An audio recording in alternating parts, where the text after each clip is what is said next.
Hello friends, अब हम देखने वाले हैं मैकेनिकल प्रॉपर्टीज़ ऑफ फ्लूइड्स, है ना। तो ये मैकेनिकल प्रॉपर्टीज़ ऑफ फ्लूइड्स ये देखने के पहले हमें पता है कि there are 3 states of matter, बराबर। कौन कौन सी वो 3 स्टेट्स है मैटर की, बराबर, सॉलिड, लिक्विड्स एंड गैसेस। तो लिख लेते हैं यहाँ पे, there are 3 states of matter. So there are 3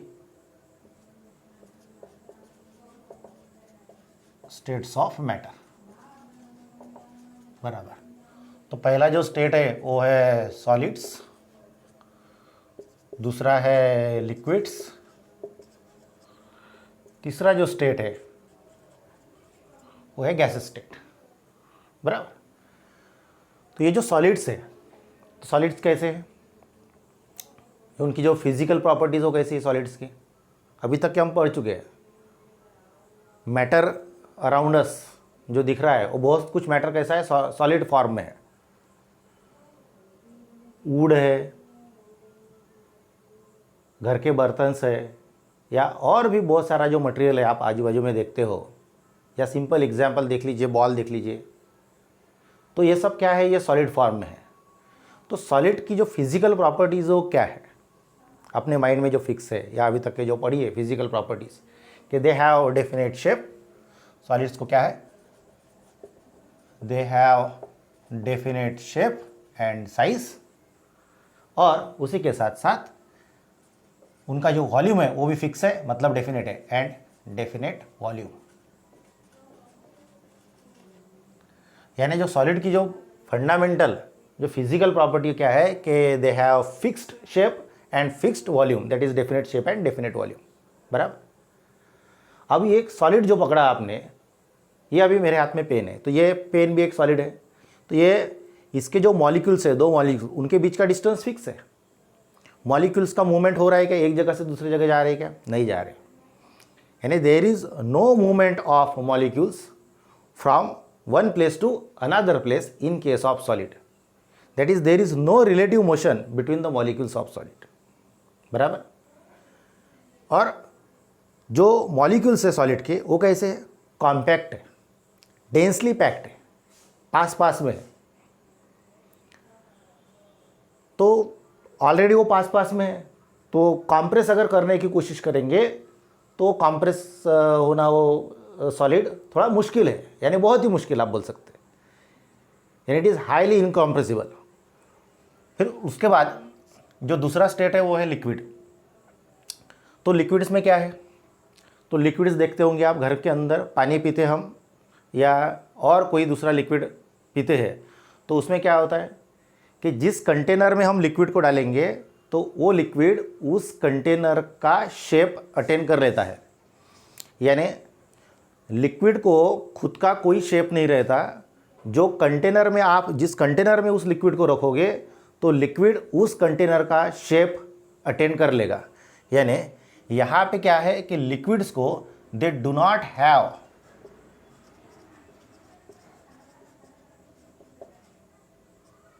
definite shape, कोई शेप नहीं है परफेक्ट, ऐसा ही शेप का लिक्विड है, ऐसा कुछ नहीं है। जिस कंटेनर में आप रखेंगे वो कंटेनर का वो शेप अटेन कर लेगा। But what about the volume of the liquids, वो लिक्विड का वॉल्यूम का क्या है। तो अगर हमने मान के चलिए कि मिल्क का ये लेते हैं हम, आधा लीटर का पैकेट लाएंगे या 1 लीटर का, तो वो फिक्स है, वॉल्यूम तो फिक्स है, वॉल्यूम कम ज़्यादा तो नहीं होगा। चाहे उस आधे लीटर के मिल्क को आप कौन से भी कंटेनर में रख लीजिए, उसका वॉल्यूम तो वही रहने वाला है।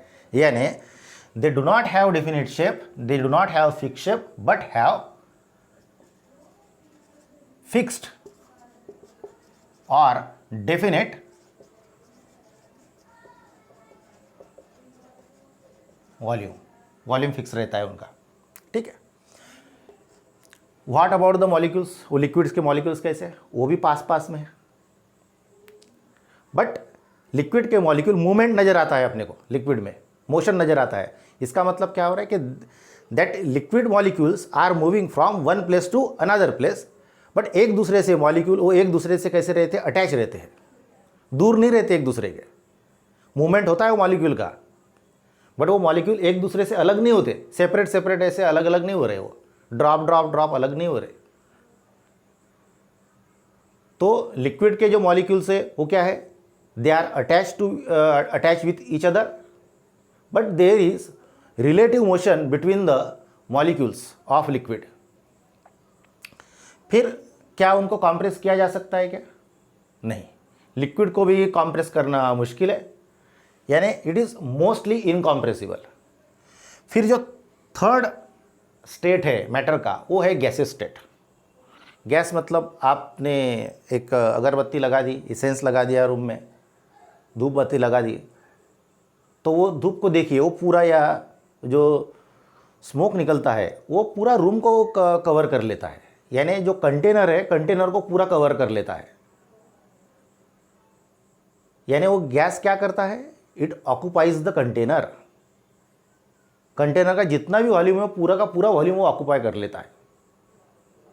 क्या उसका कोई डेफिनेट शेप है या साइज है गैस का? बिल्कुल नहीं है। यानी they do not have definite shape and size as well as they do not have their own volume, खुद का वॉल्यूम भी नहीं है। यानी वो किसका वॉल्यूम ऑक्युपाई कर लेते, जो कंटेनर रहेगा उसका वॉल्यूम ऑक्युपाई कर लेते। देयरफॉर जो गैसेस की प्रॉपर्टी लिखेंगे हम कि no fixed shape and no fixed volume, that is no definite shape and no definite volume. फिर वो मॉलिक्यूल्स के बारे में बात करते हैं, उनके गैसेस के मॉलिक्यूल्स कैसे हैं। तो पानी को आपने बॉईल करने के लिए छोड़ दिया गैस के ऊपर, और पानी देखिए अभी क्या स्टीम निकल के आ रहा है बाहर, यानी जो वाटर के मॉलिक्यूल पास पास में थे उसका स्टीम बना, गैस बना। तो गैस के मॉलिक्यूल कैसे नजर आ रहे, दूर दूर जाते हुए नजर आ रहे, यानी मॉलिक्यूल्स कैसे एक दूसरे बहुत दूर है, और एक ऑर्डर में मूवमेंट है क्या, इधर से उधर जा रहे क्या, नहीं है, रैंडम मोशन इधर से उधर। यानी molecules are separated, they are widely separated, there is random motion between the molecules. और ये पूरे ये पूरा अगर रूम लिया हमने, ये रूम के अंदर जो अगर गैस भरा है तो उसको एक छोटे से डिब्बे में भी हम कॉम्प्रेस कर सकते हैं। जो अपने घर में सिलेंडर आता है वो क्या है, लिक्विफाइड पेट्रोलियम गैस, वो कॉम्प्रेस करके आ जाता है। तो गैसेस कैसे, दे आर हाईली कॉम्प्रेसिबल। जो मॉलिक्यूल्स है उनके गैसेस के उसमें रैंडम मोशन है, and gases do not have fixed volume and fixed shape. ये जो मैटर की हमने जो 3 स्टेट्स पढ़ी, इनके अलावा भी अभी एक 4th स्टेट भी पकड़ा जाता है, और अभी समझ में आया होगा आपके कि that is a plasma state, है ना। 4th स्टेट पकड़ा जाता है अभी, that is a plasma state. तो क्या है बेसिकली प्लाज्मा, क्या है ये? तो ये गैस है, gas off ions, free electrons and neutral atoms, ये इनका मिला के एक गैस बनता है, उसी को कहते हैं प्लाज्मा। बट ये अर्थ के सरफेस पे नहीं है ना, अटैच नहीं है, ऊपर है। अब ये जो सॉलिड्स है, लिक्विड्स है, गैसेस है और प्लाज्मा है, इसमें लिक्विड्स, गैसेस और ये प्लाज्मा में, ये तीनों में एक स्पेशल प्रॉपर्टी है, और वो स्पेशल प्रॉपर्टी ये है कि these 3 can flow, they can flow. जैसे आपने अगर एक लिक्विड पकड़ा है, लिक्विड को एक जगह से एक हाइट अगर दे दिए उसको, है ना, और हाइट से अगर छोड़ दिए तो वो लिक्विड फ्लो होना शुरू कर देता है due to its own weight, अपने वेट की वजह से, और that is due to the gravitational force. Gases भी एक जगह से दूसरी जगह पे मूव हो रहे, फैन ऑन कर दीजिए तो आपको एक हवा लग रही है, प्लाज्मा का भी वैसे ही है। सो देयरफॉर ये तीनों में क्या प्रॉपर्टी के दे कैन फ्लो। अब ये कहा गया है कि substance which can flow they are called as now fluids. जो सब्सटेंस फ्लो होता है उसको कहा जाता है फ्लूइड्स, और ये तीनों यानी मूव करते हैं, इसीलिए लिक्विड्स, गैसेस और plasma combinedly they are called as fluids. तो what are fluids? Liquids, gases and plasma को मिला के क्या कहा गया है? फ्लूइड्स कहा गया है और इनकी मोशन को फ्लूइड मोशन कहेंगे। और फ्लूइड यानी क्या? A substance which can flow. फिर हमने लिख चुके हैं यहाँ पे। फिर ये जो शियर मॉडुलस है उसका 0 रहता है। अब शियर मॉडुलस यानी क्या? तो अगर सॉलिड है, आपने एक सॉलिड पकड़ा है, सॉलिड का अगर आपको शेप, साइज या दोनों अगर चेंज करने हैं, शेप या साइज चेंज करना है या दोनों एट ए टाइम चेंज करना है, शेप और साइज। साइज का मतलब छोटा या बड़ा, और शेप का मतलब ट्रायंगल का रेक्टेंगल बना, यानी ऐसे। तो ये अगर चेंज करना है तो सॉलिड को आप फोर्स लगाएंगे। जैसे कि ये पेन है, सॉलिड है, इसको मैंने ऐसे फोर्स लगाया तो ये पेन क्या कर रहा है? अपोज कर रहा है उसके लिए, यानी अपना साइज और शेप चेंज होने नहीं दे रहा है। यानी इसका साइज और शेप चेंज करने की मैं अगर कोशिश करता हूँ तो उसके लिए ये जो सॉलिड है ये बहुत ज़्यादा अपोज करता है, यानी there is a large opposition for the deformation in shape and size. But कौन से केस में लार्ज अपोजिशन है? In case of solid. But वही अगर लिक्विड है या गैसेस है, टूथपेस्ट पकड़ा आपने, टूथपेस्ट को ऐसे पकड़ेंगे तो ऐसे अलग अलग उसका साइज और शेप हो जाएगा, यानी वो उतना अपोज नहीं कर रहा है। हनी है, हनी को ऐसे प्रेस कर दीजिए, वाटर को ऐसे, तो उसका साइज और शेप चेंज करने के लिए वो उतना अपोज नहीं कर रहा है, यानी there is a very less और निग्लिजिबल अपोजिशन। और गैसेस के अंदर तो बिल्कुल है ही नहीं है, यानी they do not oppose to change their shape and size.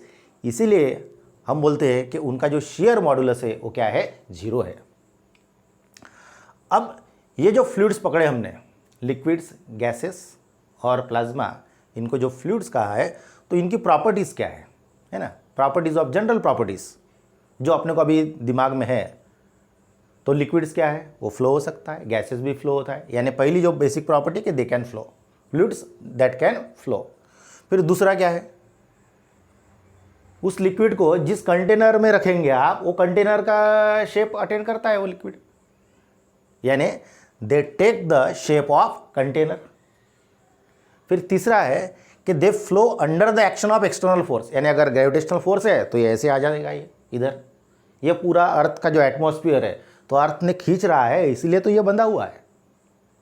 जिस वक्त ये ग्रेविटेशनल पुल या ग्रेविटेशनल फोर्स कम हो जाएगा, वैसे वैसे वो गैस मॉलिक्यूल्स ऊपर की तरफ भागना शुरू कर देंगे, यानी वो जो अर्थ का सरफेस है वो छोड़ना शुरू कर देंगे, जो कि मून पे हो चुका है। फिर ये जो अब बेसिक प्रॉपर्टीज़ आ गई है, ये जनरल प्रॉपर्टीज़ ऑफ फ्लूइड्स। तो इसमें फ्लूइड्स के जो एग्जांपल है वो आपके सामने है, जैसे कि एयर है, water, oil, honey, toothpaste, molten lava, all these are the examples of fluid. अब इसके बाद हम देखेंगे कि अगर हमें फ्लूइड का पूरा स्टडी करना है, टोटल अगर स्टडी करना है फ्लूइड का, तो एक आइडियल कंसेप्ट लेना पड़ेगा फ्लूइड का, कि आइडियल फ्लूइड कैसे रहता है वो। तो what are the properties of ideal fluid, तो अब हम देखेंगे यहाँ पे बोर्ड पे। तो यह है प्रॉपर्टीज ऑफ आइडियल फ्लूइड। तो पहली प्रॉपर्टी क्या है? इट इज़ इनकॉम्प्रेसिबल, यानी वो जो फ्लूइड है वो कैसा होना चाहिए? इनकॉम्प्रेसिबल होना चाहिए। मतलब क्या? कि there should be no change in volume, यानी उसके वॉल्यूम में भी चेंज नहीं आना चाहिए, and there should be no change in density of that fluid, यानी उस फ्लूइड की डेंसिटी भी चेंज नहीं होनी चाहिए। यानी कैसे?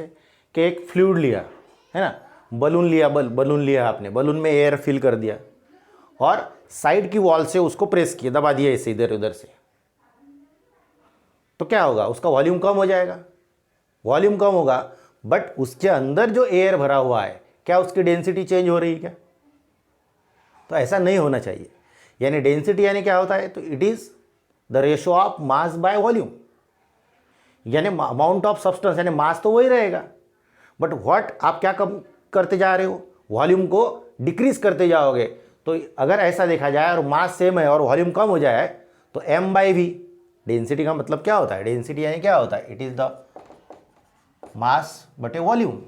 तो आपने क्या किया? कंप्रेस किया उसको। कंप्रेस करने से क्या हुआ? आपका वॉल्यूम कम हो गया, ये वॉल्यूम डिक्रीज हो गया, तो क्या ये डेंसिटी बढ़ेगी क्या फिर? तो ऐसा नहीं होना चाहिए, यानी कंप्रेस करने के बाद भी डेंसिटी क्या रहनी चाहिए, वही रहनी चाहिए। So what should be the ideal fluid? क्या इट शुड बी इनकॉम्प्रेसिबल, यानी कॉम्प्रेस होना नहीं चाहिए, और कॉम्प्रेस करेंगे तो उसकी डेंसिटी में चेंज नहीं आना चाहिए। That is there should be no change in the density and no change in the volume of that fluid.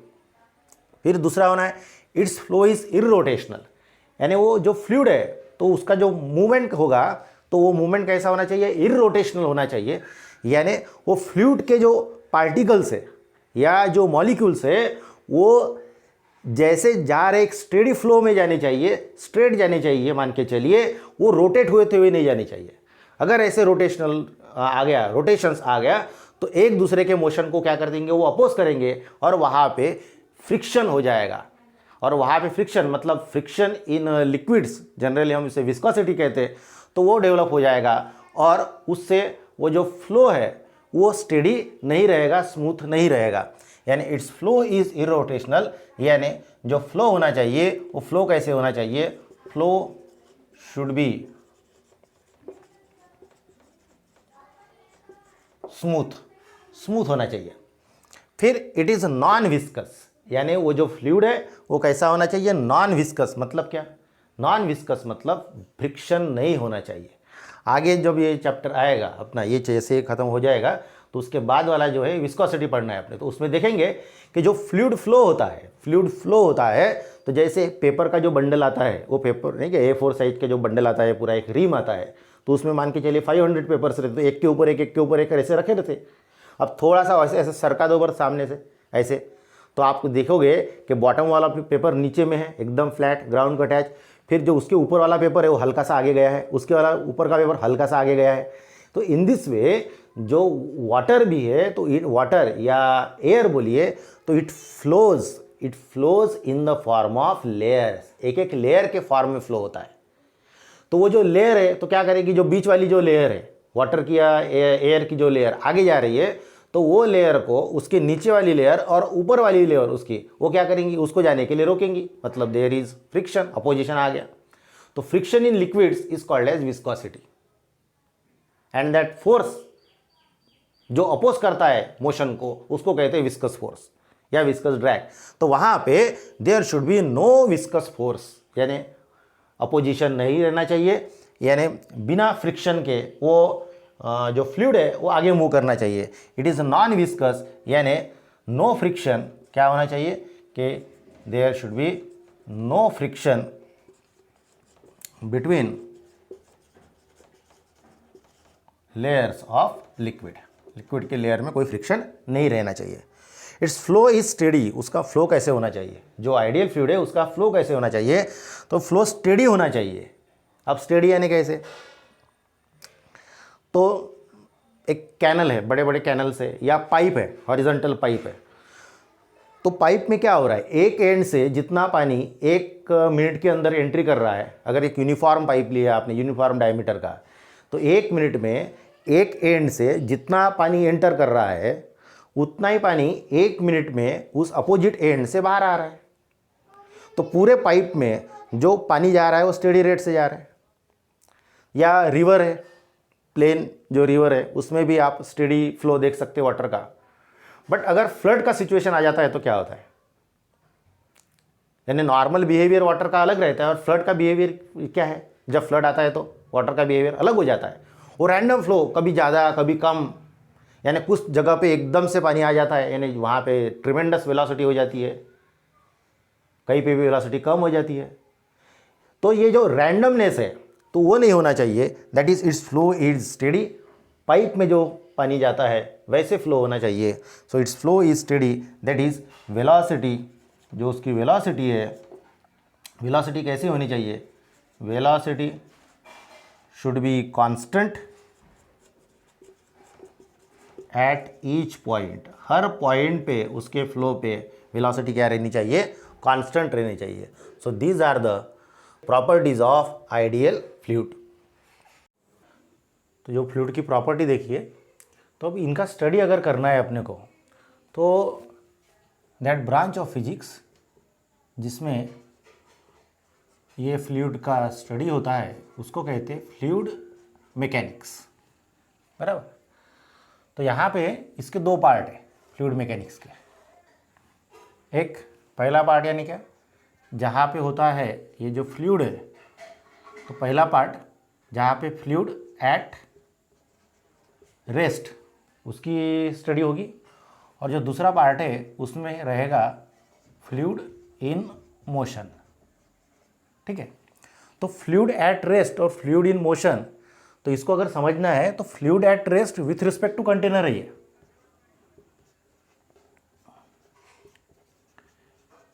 यानी जिस कंटेनर में वो फ्लूइड है तो उसके रेफरेंस से ये रेस्ट में है फ्लूइड, और ये भी फ्लूइड इन मोशन, तो it is with respect to container है। यानी एक बकेट में पानी है तो वो रुका हुआ पानी है, तो that is fluid at rest, और पाइप में पानी फ्लो हो रहा है, रिवर में जा रहा है, कैनल में, तो it is fluid in motion. तो जब ये फ्लूइड एट रेस्ट है ना, तो रेस्ट मतलब स्टैटिक कंडीशन आ गई, तो इसी को कहा जाता है फ्लूइड स्टैटिक, और स्टैटिक फ्लूइड या हाइड्रोस्टैटिक्स, जिसे आप क्या कहेंगे, हाइड्रोस्टैटिक्स। और फ्लूइड इन मोशन, मोशन यानी डायनामिक्स चेंजेस, तो इट इज़ फ्लूइड डायनामिक्स या हाइड्रोडायनामिक्स, ऐसा भी आप उसे बोल सकते हो। जब हमें ये फ्लूइड डायनामिक्स या फ्लूइड स्टैटिक्स, दैट इज़ जब वो ये फ्लूइड रेस्ट में रहेगा, बकेट में रुका हुआ पानी है ना, रुका हुआ, उसकी भी स्टडी करनी है, या फ्लूइड में बात करेंगे, या जो फ्लूइड फ्लो हो रहा है उसको फ्लो होते हुए फ्लूइड की स्टडी करनी है, तो जो टर्म्स हम इस्तेमाल करेंगे वो बेसिक जो टर्म्स होंगी वो दो टर्म्स होंगी, एक होगी डेंसिटी और दूसरा टर्म रहेगा प्रेशर। ये दो टर्म्स का ज़्यादा इस्तेमाल करेंगे। तो देखते हैं अभी ये डेंसिटी क्या होता है। तो मान के चलिए कि एक कंटेनर है ना, तो ये जो वॉल्यूम है ये तो उसका वॉल्यूम V है, बराबर।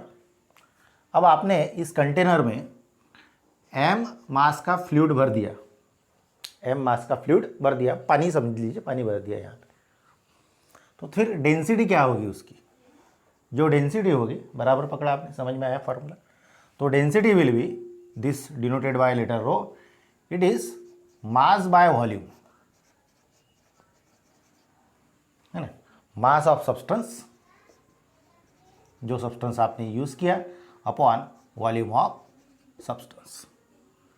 तो ये आ गया डेंसिटी का फॉर्मूला। आप इसे ऐसे भी लिख सकते हैं, M rho equal to this is m by V, बराबर। अब ये जो डेंसिटी है, तो अब ये जो वाटर पकड़ा हमने, मान के चलते हैं कि ये जो वाटर लिया आपने, वो मास जो लिया वो 1 kg ऑफ मास लिया, है ना। तो बोले वाटर का मास 1 kg है ना, लिक्विड किलोग्राम में, हाँ हो सकता है 1 kg, और volume it is 1 litre, volume it is 1 litre लिया आपने। तो ये 1 kg equal to 1 litre, 1 kg of water is equal to 1 litre of water. कब होता है? एट 4 डिग्री सेल्सियस, बाकी टेम्परेचर पे नहीं, बाकी टेम्परेचर पे वो वेरी करेगा, क्योंकि एनामलस बिहेवियर ऑफ वाटर हम पढ़ चुके हैं। तो mass of the water is 1 kg which is equal to 1 litre, और वो कौन से टेम्परेचर पे होगा? एट 4 डिग्री सेल्सियस, ये पक्का ध्यान में रखना है। तो ये जो डेंसिटी आएगी ये कितनी आएगी अगर देखा जाए तो, ये तो वाटर के हिसाब से 1 kg मास हो गया, और वॉल्यूम क्या हो गया? 1 लीटर, बराबर। अब ये रो इक्वल टू 1 kg और 1 लीटर, और उसी को ही हम क्या कहते हैं कि 1 डेसीमीटर क्यूब, यानी this is 1 dm cube. 1 litre equal to क्या होता है? 1 डेसीमीटर क्यूब, और 1 डेसीमीटर यानी 10 सेंटीमीटर। सो देयरफॉर इसी को अगर हम आगे कॉपी करेंगे तो ये केजी को हम ग्राम में कन्वर्ट कर देते, तो 1 किलो इक्वल टू होगा ये 1000 ग्राम, बराबर। और 1 डीएम क्यूब इक्वल टू ये होता है 1000 centimetre cube. 1 DM cube is equal to 1000 centimetre cube. So therefore this density comes out to be, यानी ये 1000 कट गया, तो क्या बचा यहाँ पे 1/1 बचा। So therefore 1/1 is 1। This is gram per, यानी ये आगे लिख दिया ना हमने, सीसी लिख दिया, तो ये क्यूब लिखने की जरूरत नहीं, सेंटीमीटर क्यूब सीसी। या फिर आप इसे इसी यूनिट में अगर लिखेंगे तो रो इक्वल टू 1 ग्राम पर, यह आ गया आपका centimetre cube. So this is the density of water, this is the density of water at कितने, तो आप बोल सकते हैं at it is 4 degree Celsius. 4 degree Celsius जब टेम्परेचर रहेगा तब वाटर का जो डेंसिटी हो कितना है, 1 ग्राम पर सेंटीमीटर क्यूब। तो यहाँ पे इसको अगर डायग्रामेटिकली देखेंगे तो ये स्केल है आपके पास। तो स्केल पे आप क्या कीजिए, ये 10 सेंटीमीटर का क्यूब ड्रॉ कीजिए। 10 सेंटीमीटर का क्यूब मतलब कैसे, तो ये जो लेंथ होगा, फिर से मैं यहाँ पे ड्रॉ करता हूँ, अंदर से आ जाएगा, ये जो जितना ड्रॉ किया है वो 10 सेंटीमीटर ही है, आप समझ सकते हो इसको। ये है, अगर आप स्केल से देखेंगे तो करीब करीब हो जाएगा ये। तो ये अगर हमने 10 सेंटीमीटर पकड़ा, ये 10 सेंटीमीटर पकड़ा और ये भी 10 सेंटीमीटर पकड़ा, यानी लेंथ ब्रेड और हाइट 10 सेंटीमीटर, तो ये वॉल्यूम कितना आ गया 10/10/10, यानी कितना पकड़ो 1000 सेंटीमीटर क्यूब बराबर वॉल्यूम। तब इसमें अगर आपने ये वाटर फिल कर दिया है ना, ये क्या फिल कर दिया आपने, वाटर फिल कर दिया, तो जो वाटर फिल कर दिया उसका जो मास होगा वो मास होगा that is equal to 1 kg। और यू में अगर ये 4 डिग्री टेम्परेचर है तो उस 4 डिग्री टेम्परेचर पे उसके अंदर जो भी वाटर रहेगा वो हो जाएगा 1 लीटर। Is this clear? ठीक है। अब यहाँ पे ये जो डेंसिटी का कंसेप्ट है, तो इसके और एक दूसरा एक टर्म इस्तेमाल होता है डेंसिटी के लिए, वो होता है रिलेटिव डेंसिटी, और उसी को स्पेसिफिक ग्रेविटी भी कहते हैं। तो रिलेटिव डेंसिटी और स्पेसिफिक ग्रेविटी क्या है, तो देखते हैं इधर में।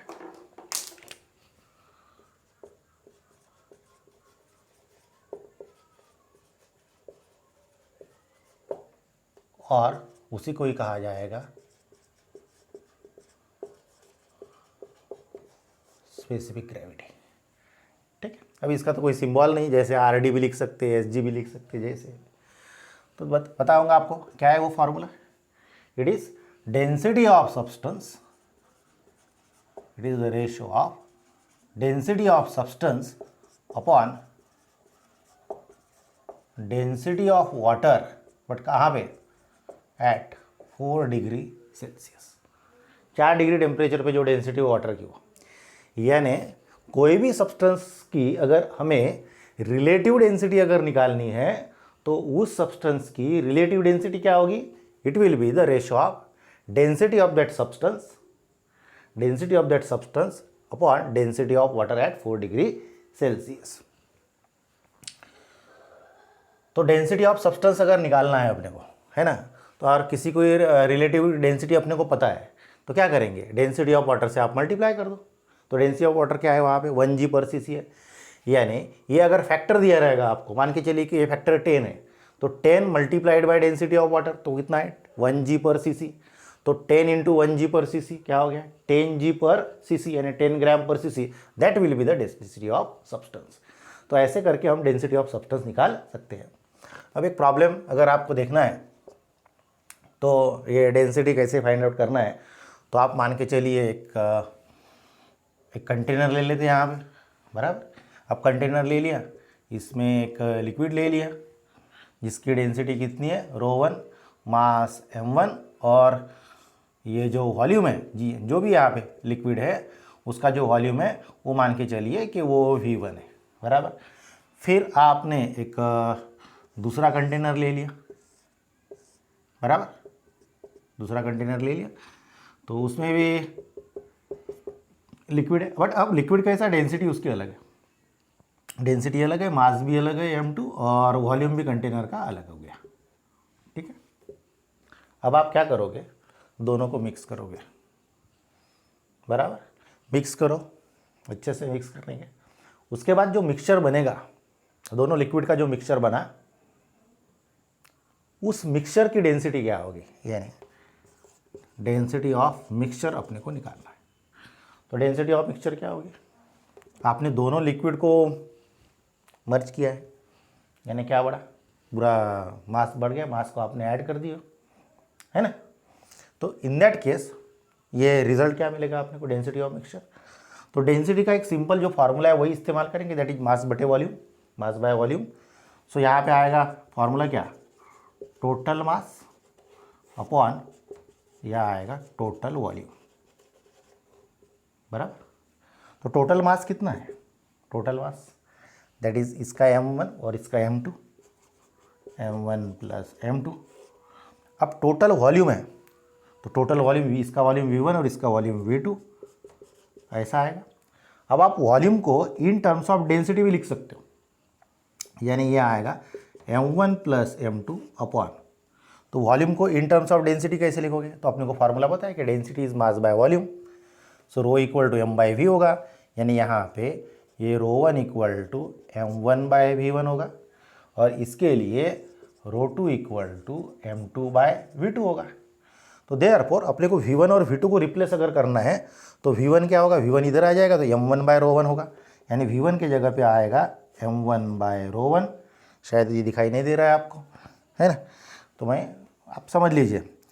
प्लस यहाँ पे ये जो v2 है, तो v2 इक्वल टू क्या आएगा, v2 यहाँ पे आएगा तो m2 बाय रो2, तो this will be m2 by रो2, और ये हो गया m1 बाय रो1। अब इसको अगर आप सॉल्व करते हो आगे तो you will get a relation अच्छे से m, है ना। तो यही इसी को स्टेप को आगे लिख देता हूँ मैं, है ना, इस स्टेप को आगे। सो देयरफॉर ये जो डेंसिटी ऑफ मिक्सचर मिला आपको, this is density of mixture equal to this m1 plus m2 as it is, numerator में m1 प्लस m2, और ये जो v1 और v2 के जगह पे आया हमारा, इट इज़ m1 बाय रो1 प्लस m2 बाय रो2। तो ये आ गया आपका फॉर्मूला, यानी क्या, डेंसिटी ऑफ मिक्सचर का।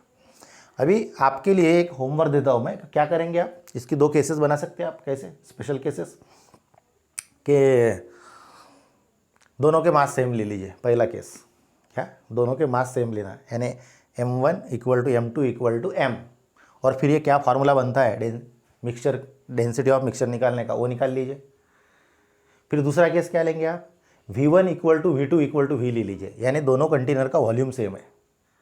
फिर से आपको डेंसिटी ऑफ मिक्सचर का एक फार्मूला बनेगा, ठीक है। अब इसके बाद और एक तीसरा आप प्रॉब्लम पकड़ेंगे, न्यूमेरिकल सॉल्व करना है आपको।